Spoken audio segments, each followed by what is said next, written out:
Sorry about that. Just had to do that just in case somebody like Meredith had the hiccups.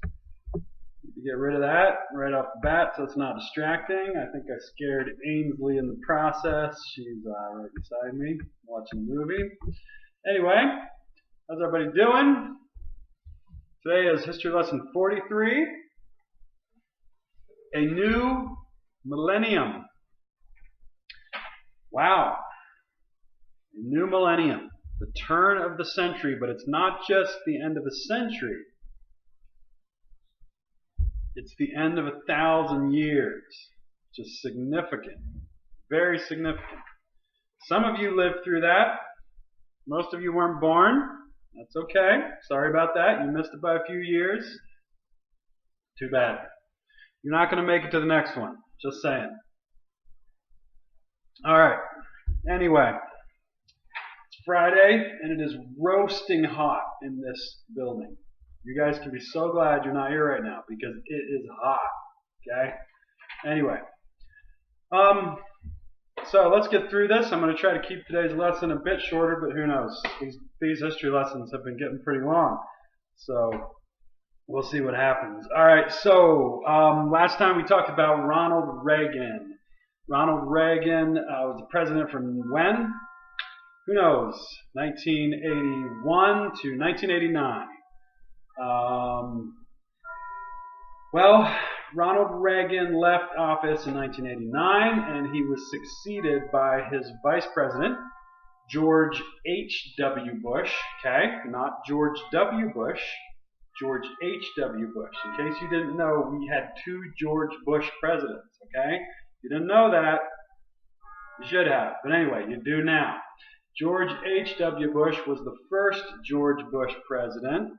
He was the father of George W. Bush, who became the president several years later. Okay?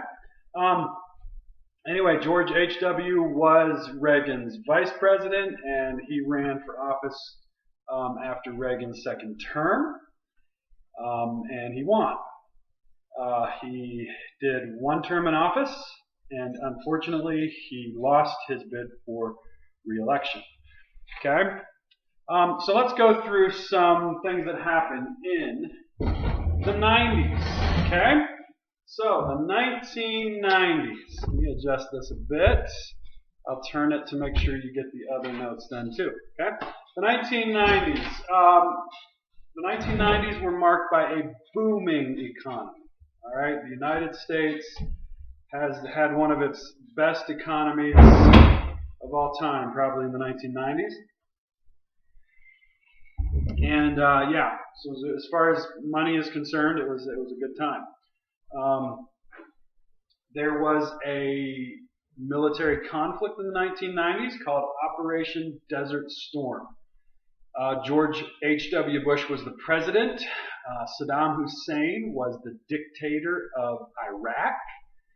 And I'm not exactly sure of all the events, but there was this little country called Kuwait that's right beside Iraq. Small country. Now, over there in the Middle East, what are they known for? What do they produce that the rest of the world uses? Who knows? Oil. Oil, yes.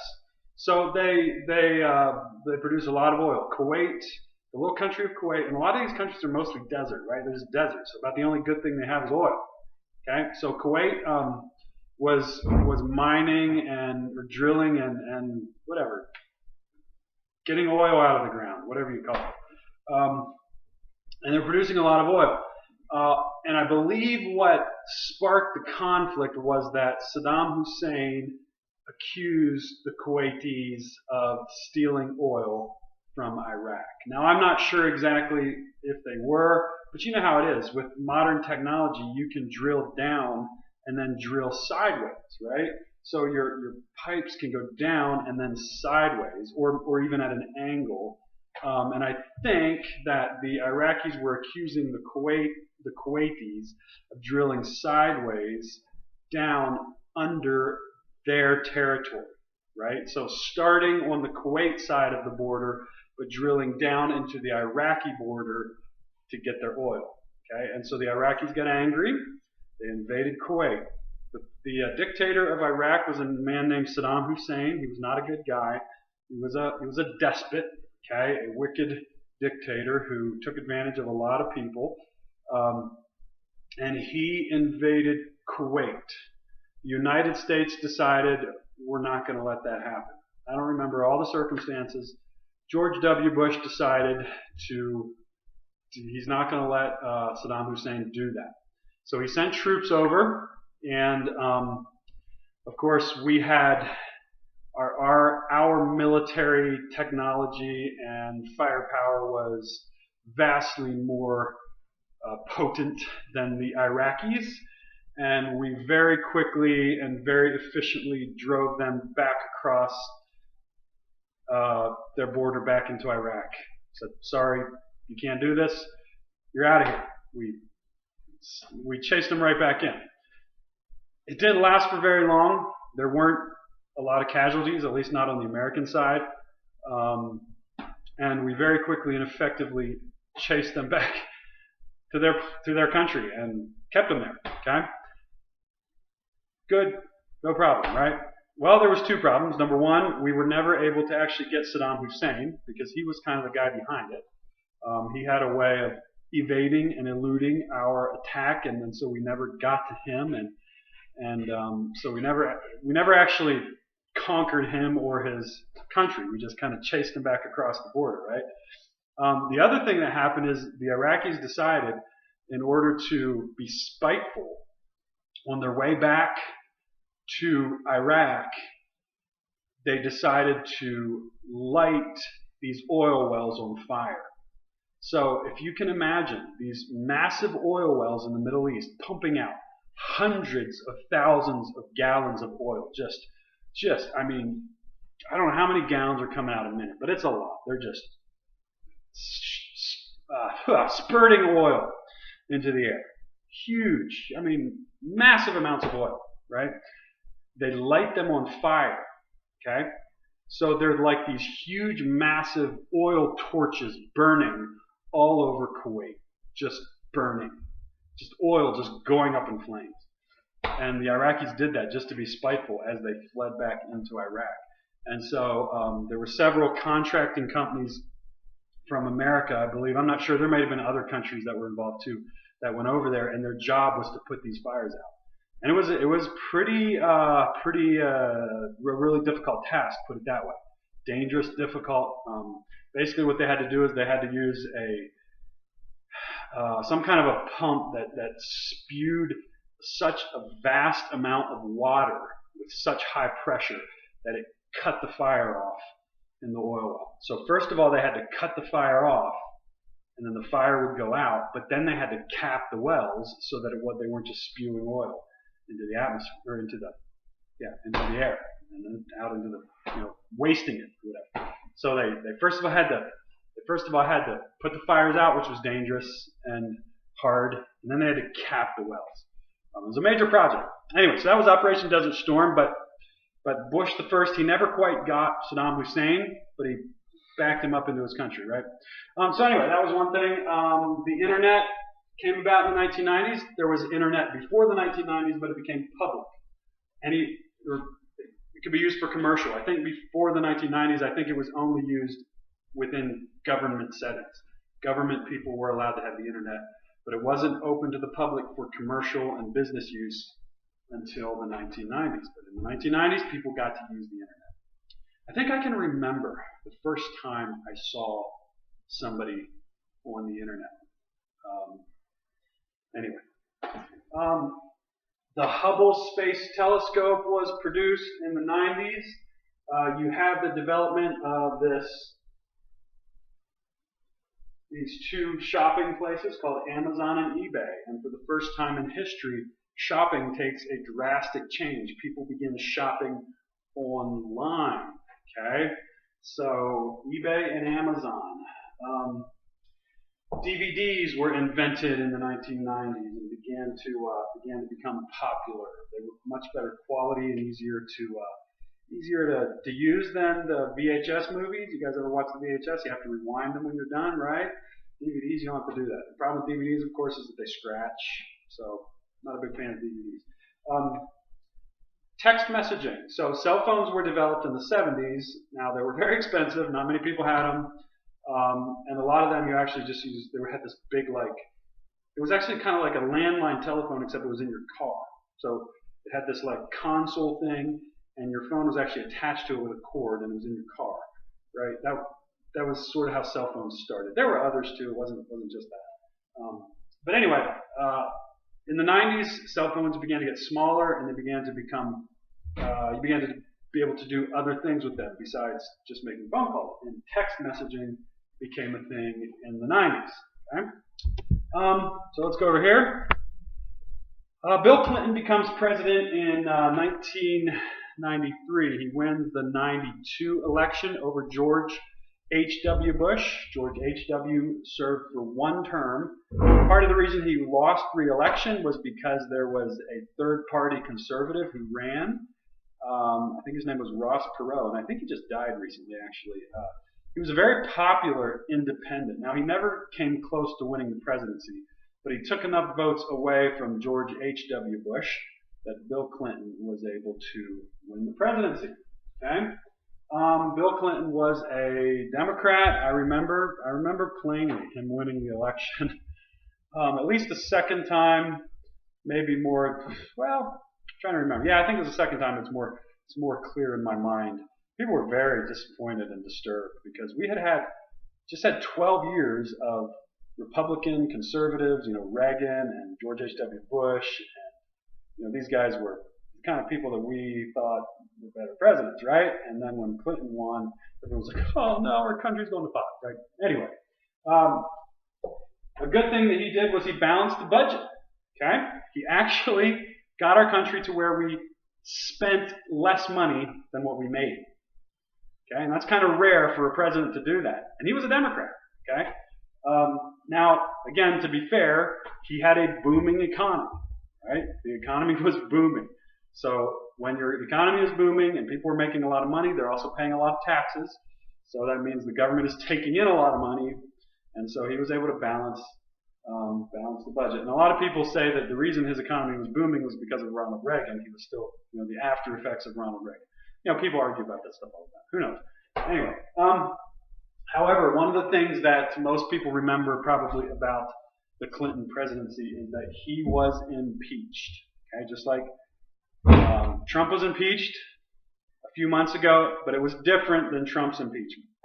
Trump had to do with a phone call to somebody in the Ukraine or something like that, supposedly blackmailing somebody or whatever. President Clinton's impeachment was that he had, it's a long story, but he had an illicit sexual relationship with one of his White House interns, a young lady named Monica Lewinsky. Now that's not illegal, right? It's not that they could get him in trouble for having an affair because it's not against the law. But a lot of people were really disappointed in him as the president, because presidents aren't supposed to do that kind of thing, right? But anyway, it wasn't the fact that he had the affair, but it was other events that came about in the process. He was asked about having the affair and he flatly denied it, okay, while he was under oath in court, okay? So he lied under oath, which is a pretty serious offense, right? So anyway, that's why he was impeached, I believe. Now, again, they didn't remove him from office. He was able to continue his tenure as president until the year 2001. So he had two terms as president, 1992 to 2000, or 1993 to 2001. Was when Bill Clinton served as president. Okay, and you all know, I guess, too, that Hillary is his wife. So Hillary Clinton, Bill Clinton's wife. All right. Toward the end of the 90s, we had the Columbine school shooting. Again, something that I remember very clearly.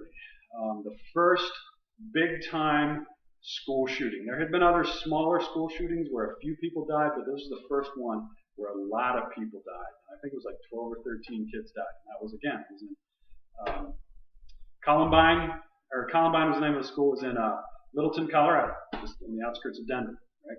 It was just a few weeks before something else that very significant that happened in the 1990s that we'll get to in a little bit. Okay? And also, 1990s, John Elway and the Denver Broncos win back-to-back Super Bowls. So John Elway, great quarterback, great football player, goes to the Broncos. I think he played at Stanford in college, goes to the Broncos. Broncos become a solid football team. They go to the Super Bowl, I think, 4 times and lose it every single time. And then they kind of go downhill again, and they're not as good for a while. But then in 1997, they have a really good year.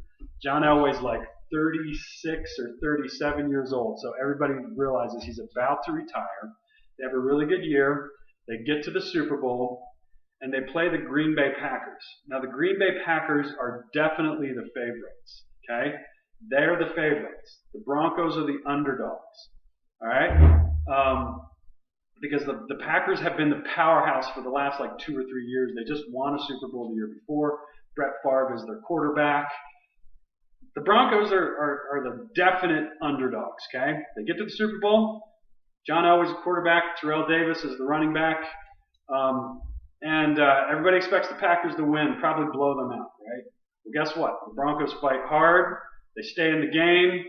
Gets close to the end of the game. The game's tied at 17. It's close to the end of the game. It's the 4th quarter. The Broncos are driving down the field. 3rd down and 6. Tie game. 17-17, right? John Elway takes the snap, drops back to pass. Nobody's open. So he starts running. He needs to get 6 yards to get to the first down. He gets almost to the first down.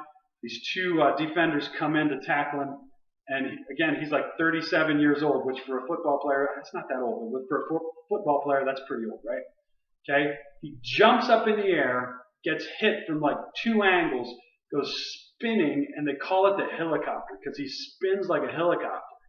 Okay? And somehow lands on the other side of the first down marker.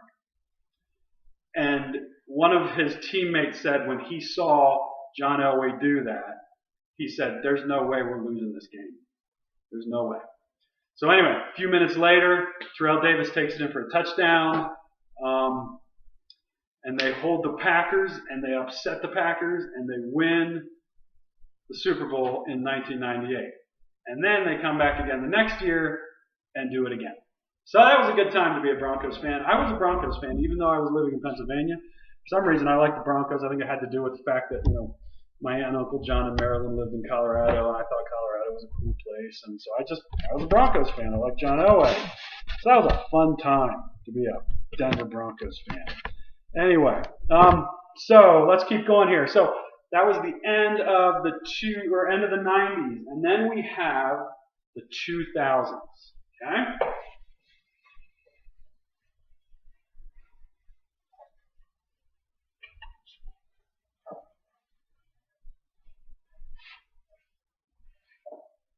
We're going to call it the double O's. 2000s, all right? So what happens in the 2000s? Well, the 2000s start out with a bang, or maybe more of a dud, right? Who knows what it was called when we changed from 1999 to January 1st, 2000? Y2K. That kind of became the short way of saying that Y is the year, right? Year 2, and K stands for 1000. Year 2000. Now, there was a lot of talk about what's going to happen in Y2K. At midnight, 1999, January 31st, 1999, midnight, what's going to happen? I'm telling you guys, it was a scary time because there was all kinds of theories, conspiracy theories, and not just really conspiracy theories. A lot of people that had credibility were saying that some bad things are going to happen. Why? The reason was because, computers had just been invented, right? We had never had computers before when we changed from one century to the next. We didn't have computers back in the 1800s. Okay? So for the first time, we have computers when we're changing from one century to the next. And when computers were built, evidently they're programmed with like years and stuff, right? So, computers have built-in clocks, built-in calendars, and everything, is kind of scheduled through that. And yeah, anyway, so, but when they built them, they put in two numbers for the years, right? So, in 1990, the computer thought that the year was the year 90, not 1990, just 90. So they just put in two numbers. And so as it works up to 99, and it hits 99, it's not programmed to go from 99 to 2000. They haven't programmed it to do that. So what's it going to do? Is it going to go back to 00? What's going to happen? And a lot of people were afraid that this was going to cause some kind of a major glitch that was going to cause computers to crash all over the world. And people were talking about airplanes falling out of the sky. I heard rumors before 2000. I think it was one of my aunts said that they had done a test on a computer system at a prison facility, and it unlocked all the doors. Right? So there was all these rumors about, the world is going to shut down as we know it. Computers all over the world are going to crash, and the whole world is going to come to a crashing, screaming halt. And we're going to have Armageddon and the end times, and everything is just going to come crashing down. Okay, that was the theory behind Y2K. People thought there was a lot of fear. Okay, guess what happened? Basically nothing. Basically nothing happened. All right. Now there's some people that made a lot of money selling books about what was going to happen, and there were people that went out and bought houses off the grid and stored up non-perishable food and bought guns, getting ready for mass hysteria and violence. By the way, a while back I was crawling down a crawl space under our house, and there was a whole bunch of jugs of water down there. I have no idea, but I wondered if maybe those are from Y2K, because people would store up water.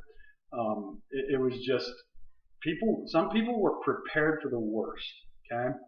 And almost nothing happened. So there you go.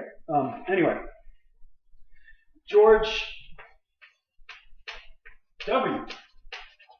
Bush. Okay, the son of George H.W. Bush. George Bush II is elected president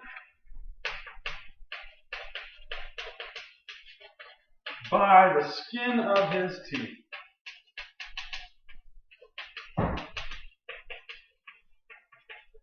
Okay, so George Bush II, George W. Bush, runs for president in 2000 and almost lost to a man by the name of Al Gore. Okay, Al Gore was Bill Clinton's vice president, and he was running for president after Bill Clinton was done with his 2 terms. And George W. Bush took him on, and initially it looked like George Bush was going to win easily, but Al Gore caught up in the polls, and on election day, it all came down to the state of Florida. Okay. And I actually remember in my bedroom I was listening to the election results, because I was getting old enough to care about those kind of things, and I remember hearing that I think they reported that the state of Florida had gone to Al Gore, and that pretty much meant that the election was over, that he had won. And I just about turned the radio off and went to bed, but then I decided I'm going to listen just a little bit longer. And a few minutes later, they came back and said, "Wait! We have to kind of walk our words back and take that back. That Florida did not go to Al Gore after all, or that it's too close to call. We're gonna have to get this sorted out and figured out." Well, it took several months to count and recount the votes in Florida to see who won. And it came within like several hundred votes. If you think about the millions of votes that are cast on election day, that is a very small margin. A very small margin. But anyway, eventually it was ruled in favor of George W. Bush that he had won Florida, and that meant that he got enough electoral votes to win the election. George W. Bush becomes the president. Okay? Um, just about 9 months after Bush becomes president, he faces one of the biggest challenges a president ever has to face. The largest terrorist attack on American soil ever. Okay? September 11, 2001.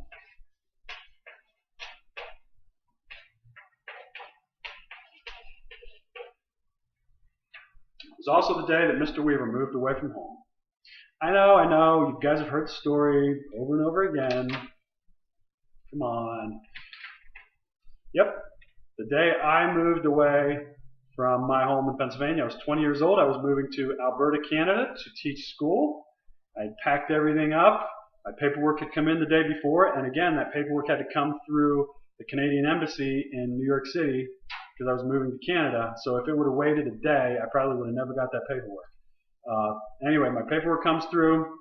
I pack my stuff up, get in my little Honda Civic, start driving down the road, turn on the radio. I know, Aubrey, I know you've heard this like 6 times. I know, I'm sorry. Turn on the radio, and I hear this thing about this plane crashing into the World Trade Center. And I'm like, that's odd, you know? Probably some little puddle jumper, right? Cessna, lost his way. Pow, crashes into them. Nope. It didn't take me long to find out that it was a lot more serious than that. And yeah, I kept going. Drove to my sister's place in southern Indiana, and the next day I drove to Alberta, straight through. It's like a 35-hour drive or something like that. Get there and have to wait in line for like 3 hours because the border crossing was horrendous. Anyway, September 11th, 2001. Very, very historic day in America. So, in the decade of the 2000 to 2010, the double zeros, double O's, what are some things that took place? Wikipedia is produced. Facebook, yeah, in 2004, which is the year I married Mrs. Weaver. So we kind of share the same year anniversary as Facebook. Facebook is great. Instagram, Facebook. All right. Anyway, so we go back to war again. Okay, so George W. Bush, decides to go and invade Iraq again, and it had something to do with after 9/11, the terrorists who attacked 9/11, the Twin Towers, were not Iraqis. Okay, it was a group called Al Qaeda. You probably knew that, and they were out of somewhere else, I think, in the Middle East. But in that whole process, George W. Bush declared war on terrorism. He said, "We are not going to let terrorists win. Anybody who is a threat to our national security, we're taking them out." Okay, and it became George W. Bush and his administration began to believe that Saddam Hussein and his tyrannical network had developed weapons of mass destruction. So, like, I don't know if they were nuclear bombs, but some kind of weapons that were capable of causing mass destruction. Okay, and so the Bush administration was convinced that the Iraqis had these weapons. Saddam Hussein was causing, he was this dictator that everybody was worried about, and they were worried that he would, attack Israel or the Jews or maybe other countries around him or maybe even us, right? Or maybe support terrorist networks. And so Bush decided, we're going after him. We're taking him out. So he gave him he deal. He tried to make a deal or whatever that if he didn't meet the requirements by a certain time, certain deadline, we were going to attack. So that's what happened. We sent in another attack. Now, a lot of people were like, the only reason he's doing that is because his dad was never able to actually get Saddam Hussein, so he's going in to finish the job. There's a whole bunch of theories and things like that. But anyway, this time he did actually finish the job.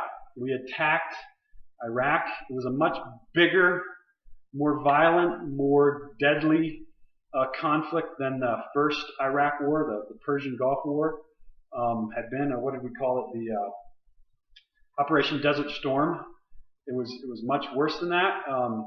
We actually went in and we toppled Saddam Hussein's regime and eventually captured Saddam Hussein.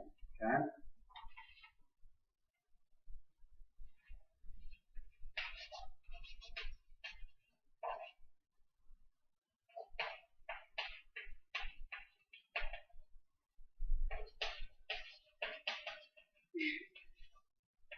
And after we captured him, we turned him over to the Iraqi government, and the Iraqis themselves executed him.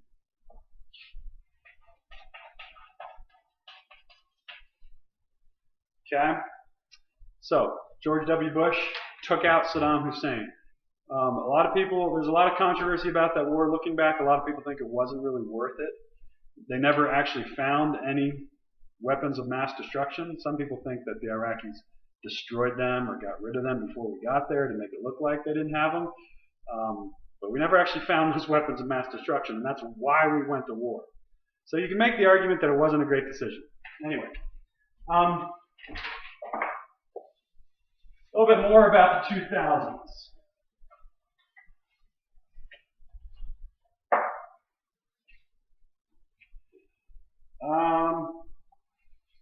Yes, a big thing that happened also in 2004 is a tsunami hit Southeast Asia, killing hundreds of thousands.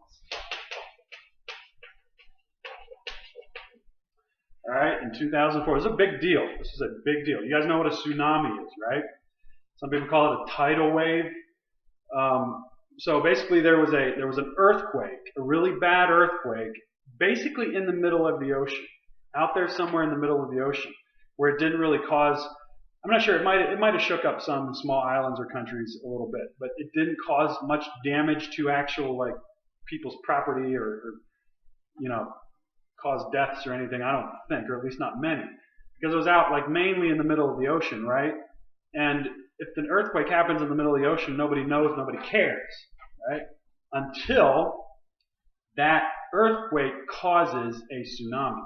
So basically a tsunami is when shock waves go through the water laterally, okay, horizontally. So most of the time waves kind of start out in the ocean and they come in, and you can see them from a distance coming in. So like with a hurricane or when the wind is really bad, you see the waves coming from way off in the distance, right? Well, with a tsunami, it doesn't work that way. So let me just draw an illustration. So let's say this is the ocean floor, and this is where it goes up to land, okay?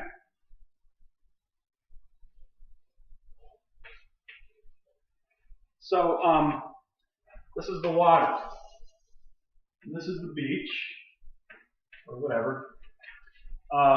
So people were out here hanging out on the beach. And this is Southeast Asia, India, Indonesia, Thailand, some of those countries over there. And some of those countries have beautiful beaches, and a lot of people go there as tourists to the beaches. And they go hang out on the beach, and it's a beautiful place. So they're on the beaches hanging out, right? It's a beautiful day. There's not a storm. There's not wind. Nothing. It's just a typical beautiful day. No one knows that this earthquake happened way out here somewhere. Okay?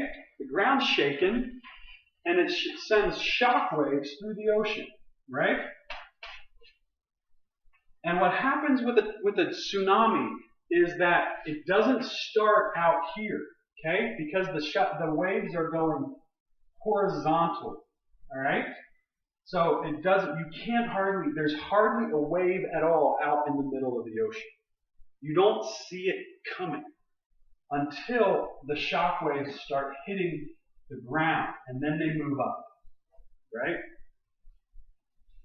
So people were just out there minding their business, having a good day at the beach, and all of a sudden, this huge, massive wave rises up out of the ocean and just devastates it. I mean, people are swept out to sea. it floods the nearby buildings, the cities. It crashes, destroys buildings. It floods the streets. People are trapped and drowning, and it was horrible. I mean, it was like 250,000 people in one day. And it wasn't just one country. It was India. It was Thailand. It was a bunch of little islands at different places. It was absolutely devastating. Okay, so and one of the things that people realized after that is that they didn't have good enough tsunami warning systems in place. They realized they needed better ones to detect when this kind of thing happens, so that you can warn people when it's coming. Because they didn't know. The only thing, there would be a little bit of a change, like the tide would go out abnormally, or the water would like recede for a little while. People were like, oh, that's weird. You know, and then they walk out there and be like finding all this stuff on the ocean floor that they never saw before because it was underwater. Yes, this is cool. And all of a sudden, boom. I mean, can you imagine? Just this huge, massive wave. So anyway, terrible thing. So that was one thing that happened.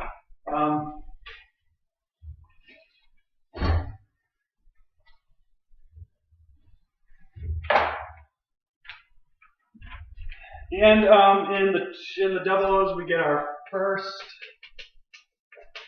African American president.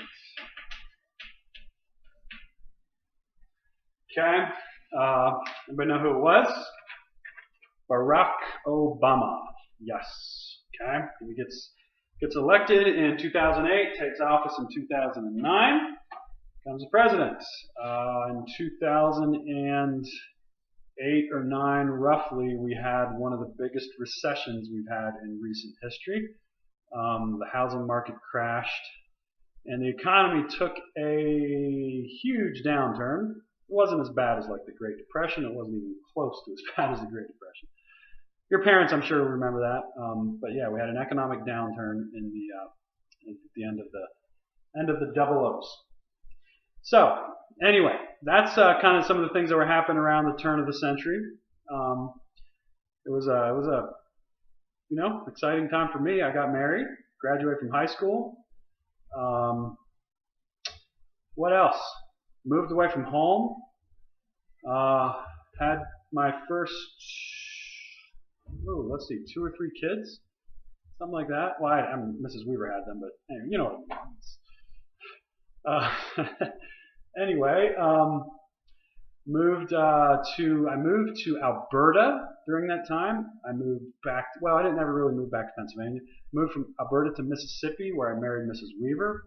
Moved from Mississippi to Virginia, and then I moved from Virginia back to Mississippi during this time period. Anyway, it was after 2010 that I moved to Wyoming and then to Colorado. So yeah, I've been around. A lot of exciting things happened during this time. Again, the change of a millennium. It's an exciting time. Exciting time to be alive. So next lesson, we're going to talk more about the September 11 terrorist attack, since that was a very significant thing in our history, right? So we're going to spend more time talking about that. All right. So I have some. I can't remember which chapter you're supposed to read, but it will be on your assignment in Teams. Read that chapter. I'm also going to link up some videos to give you some cool footage on some of the things that happened, so that you can see, some things to help you remember some of these events. All right. You guys, I don't know when you're watching this, but if it's on Friday or Saturday, have a great weekend, and 3 more weeks of school.